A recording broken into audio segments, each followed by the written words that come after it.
everyone, and welcome back to my true crime channel. I hope you're all well. Today I want to discuss the extremely tragic disappearance of 6-year-old American boy Timothy Pitzen.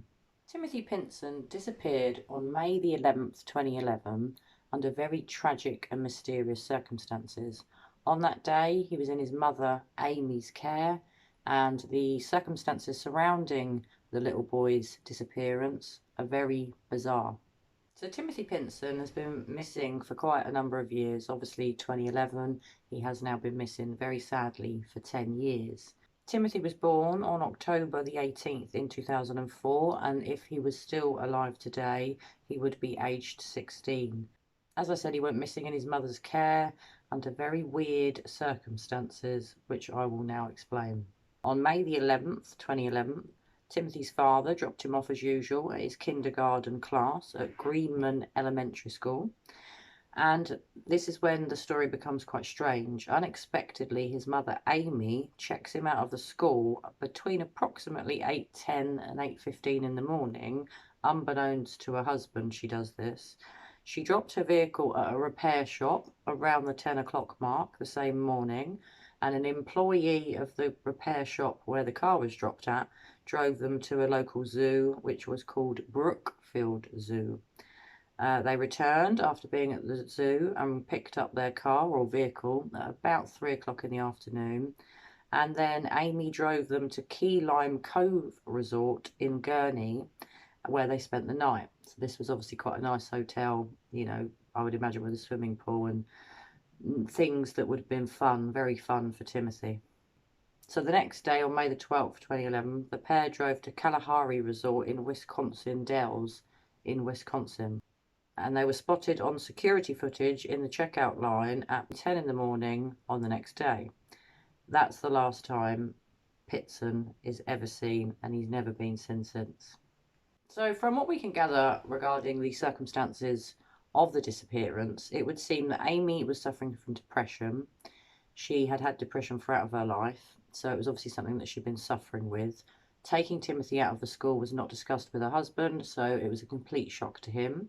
During the couple of days that she's away with Timothy, they visit water parks and maybe a theme park. She takes him on fun days out, obviously the zoo on the first day. So she's doing lots of fun things with her son, buying him lots of candy or sweets, as we say here in England. So she's given him the best time that she can. Now, with what eventually happens towards the end of this story, maybe you can understand why she was giving her little boy such a good few days with him, because sadly, they turned out to be the last days that he would ever spend with his mother.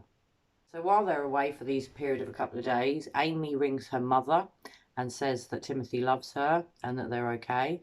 And Timothy could be heard in the background in a couple of these phone calls, his voice, so he was definitely still alive at this point.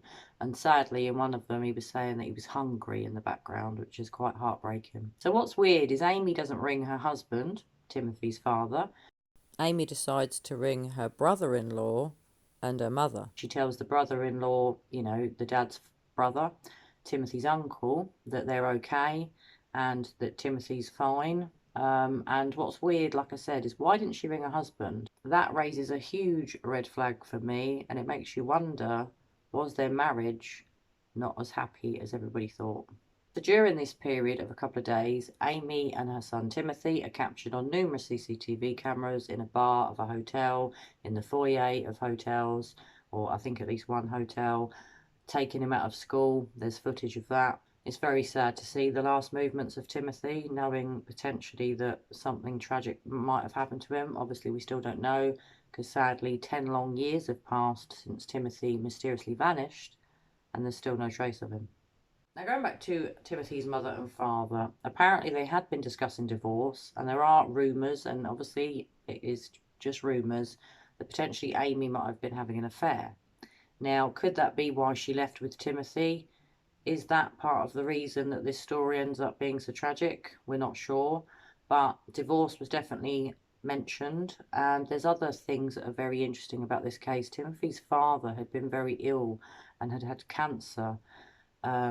a form of cancer and had to have chemotherapy. And during the period of time when he was unwell and having the chemotherapy, he became infertile.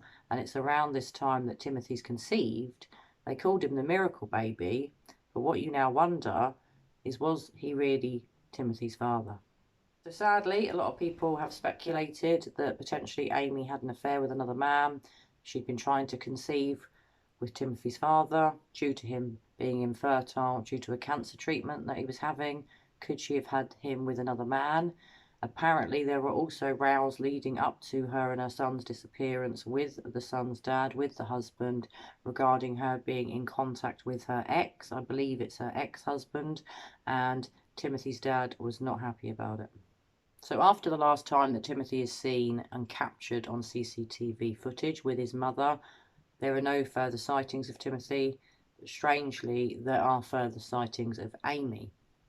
At approximately 7:30 on May the 13th, 2 days after they disappear, Amy was seen on her own on a security camera at a Family Dollar store in Winnebago, Illinois, where she purchased a pen, notepaper and envelopes.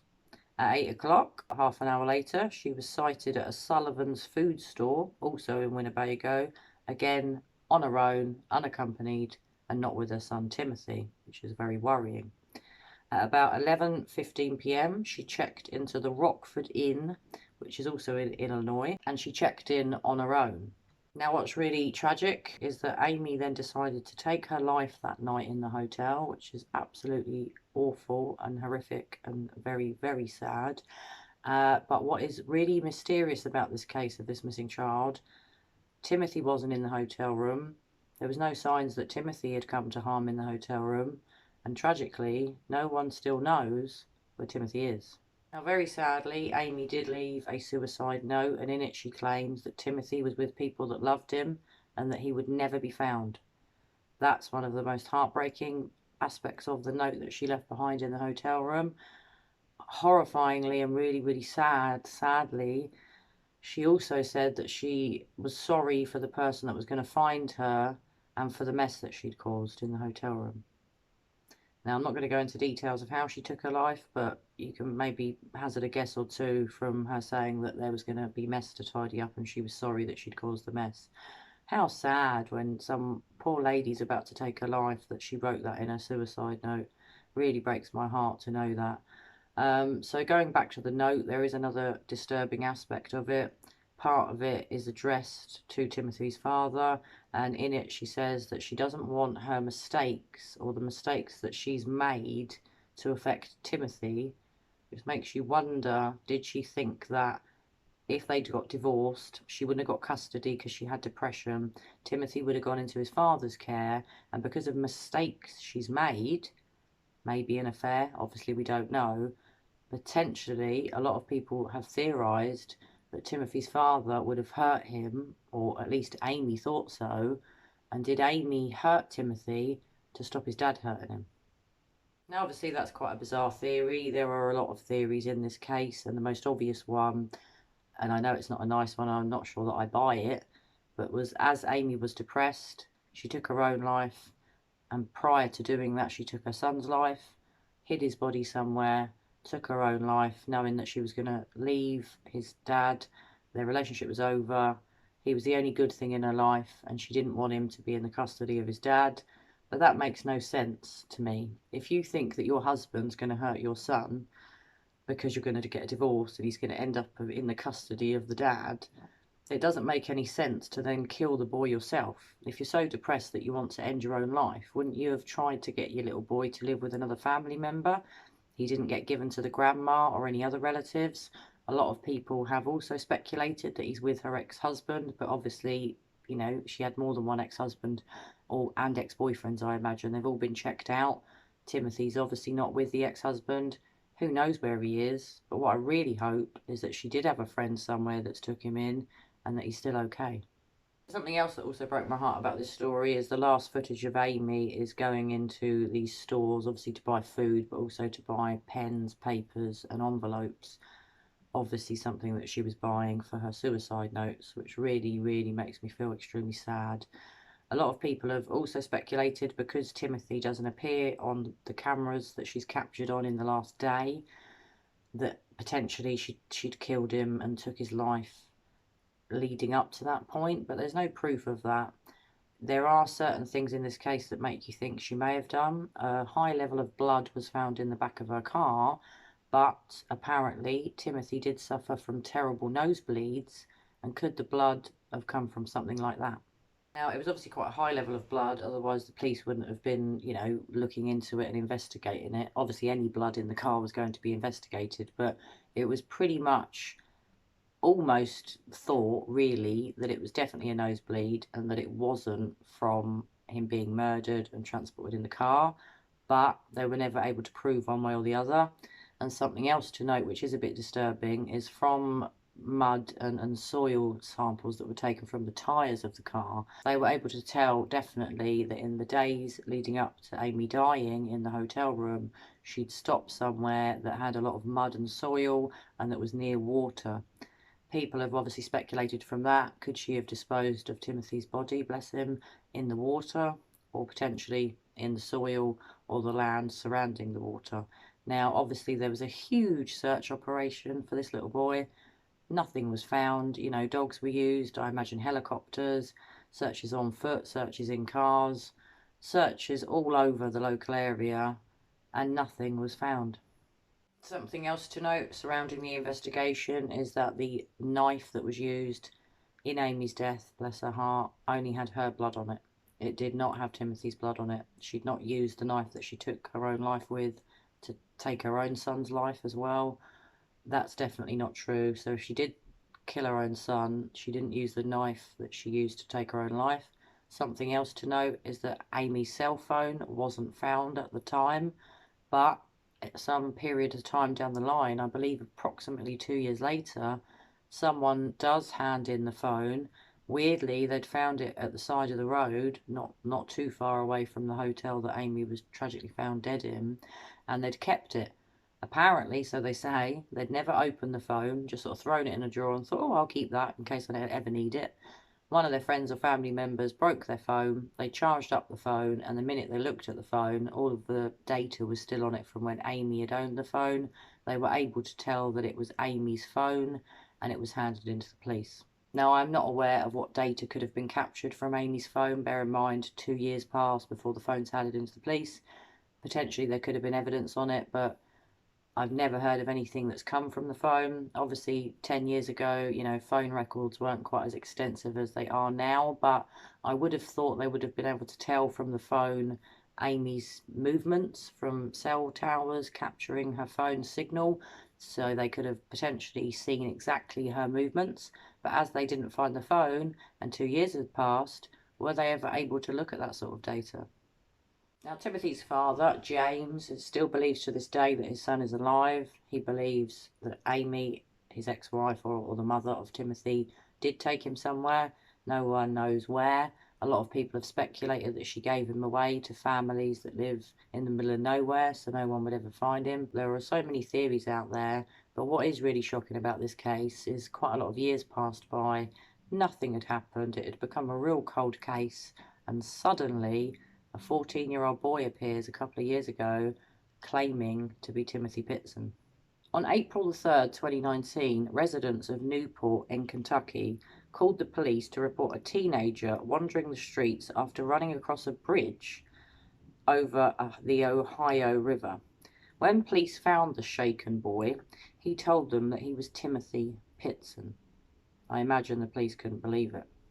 The next day, the office of the FBI revealed via Twitter that the boy in their custody was not Timothy. They'd done DNA tests and it was proved that he wasn't Timothy. It was a sick hoax. I cannot imagine how heartbreaking that must have been for Timothy's dad and for his grandma and for the rest of his extended family. It must have been horrific. You think your son's come back and he hasn't. This boy wasn't 14 years old, he was quite a lot older than that. He was faking being Timothy. Apparently he'd watched a documentary on the telly regarding Timothy's disappearance, had seen Timothy's dad. I'm not sure whether this lad didn't have a dad in his own life or, maybe his dad had died. He saw Timothy's dad and apparently, it's very strange, wanted Timothy's dad to be his father, so he cooked up the idea that he would pretend to be Timothy, clearly not really thinking too much in the future that maybe he would have to be DNA tested, and it was proved to be a very sick hoax, which must have been extremely traumatic and devastating to Timothy's family. So I've read into this case a lot, I've researched it a lot, I've watched a lot of documentaries about it, and a lot of people think that Amy, Timothy's mum, was horrible, she's despicable, you know, she killed her son, but we've got no evidence of that. The woman was clearly depressed. I don't think it's good to hate on Amy. We don't know the problems that were going on in her life, and I suspect potentially, and I'm sorry to say, but you know I'm always honest with you guys, I think there was potentially abuse going on in her marriage, which would have fueled her depression even more and made it worse. And who's to say she killed her son? We've got no evidence of that.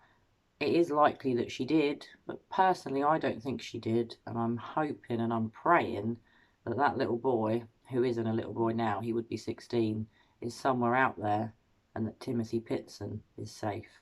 This has been a really sad case to look into. Any case of a missing child is traumatic and upsetting to look into, but knowing that this little boy's mum died, knowing that she'd taken him around all these theme parks and to amusement places and bought him all the candy, and he'd had a real fun time with her staying in a hotel, he must have thought it was great being pulled out of school and like it was a great big adventure. I hope that the adventure didn't end there for him.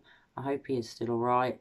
I hope Amy didn't take his life, I really do. Sadly, you do wonder if the case will ever be solved, but let's hope that one day Timothy Pitzen is found. Well, anyway, guys, I hope you're all well. I hope you're taking care of one another. I hope you're having a fantastic day, wherever it is that you are in this big wide world of ours. And as always, I'll be back very soon with another true crime video. Bye for now.